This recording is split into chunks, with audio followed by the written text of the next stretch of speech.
अब जो भक्ति की शक्ति है वो आपको डगमग नहीं होने देगी, यहां नहीं रहने देगी, जहाज में टके रहोगे तुम। एक भगत बता रहा था कि मैंने एक बार स्वप्न देखा जैसे मैं दादू जी के जहाज में बैठकर जा रहा हूं, क्योंकि हम असंख्य जन्म से भटक रहे हैं, महापुरुषों के संग कभी ना कभी हमने किया ही है।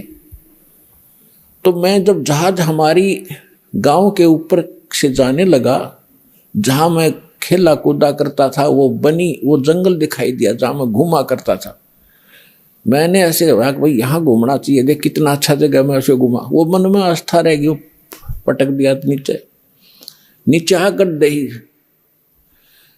और भगत कहने लगे जी एक भगत गिर गया, तो दादू जी कहते सुने भाई फिर देखेंगे, इसने जानते इसकी आस्था रहेगी यहाँ पर। तो उस बात से भी ये प्रमाणित होता है कि ये भक्ति आपको उस जहाज में या शक्ति डांटी नहीं डटेगी, आपको टिका कर रखेगी, यहाँ से आस्था हटेगी और उसमें सहयोग मिलेगा भक्ति का। नहीं तो जीव के बस का नहीं, यहाँ से मोह हटा ले या कोई और क्रिया कर ले। भगवान की भक्ति की शक्ति आपके मन को ऐसा सथिर करेगी, आत्मा को, या मन के साथ नहीं डगेगी, मन ही डिगा कर ले जाता है, या मन से भारी बन जाएगी। अब मन से हल्की बन गया, क्योंकि भक्तिहीन हो चुके हैं हम, अपने सारे पुण्य नाश कर चुके हैं। अब आपको नए सिरे से चार्ज किया जा रहा है, 5 यज्ञ कराई जा रही है। यहाँ पर जो प्रोसेस है भक्ति का कंप्लीट यहाँ से अब शुरू हो रहा है। और ये कभी चौथे युग में, कलयुग में आपको ये प्राप्त हुआ था, क्योंकि आप गए नहीं, वापस रह गए, 84 लाख योनि के दुख भी भोग दिए, फिर भी आस्था मन में रहेगी आपके। तो अब फिर चूक गए, फिर न जाने असंख्य जन्मों के बाद ये दाव लगेगा जो बिचली पीढ़ी का अब लगा है आपका मनुष्य जीवन, भक्ति में आस्था, और ये दास मिल गया सतगुरु रूप में, और भगवान की भक्ति सही मिल गया आपको। ये सारे नंबर असंख्यों जन्मों के बाद आपका दाव लग गया है, ये आम बात मत समझना।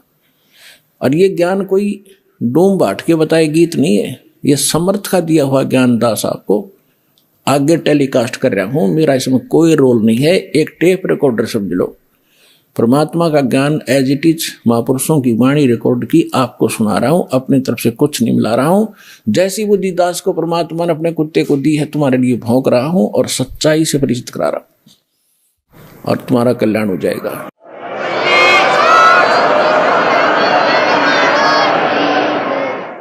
और इसको दृढ़ता से मान लेना, दास जो वचन कहे उसको फाइनल समझ लेना,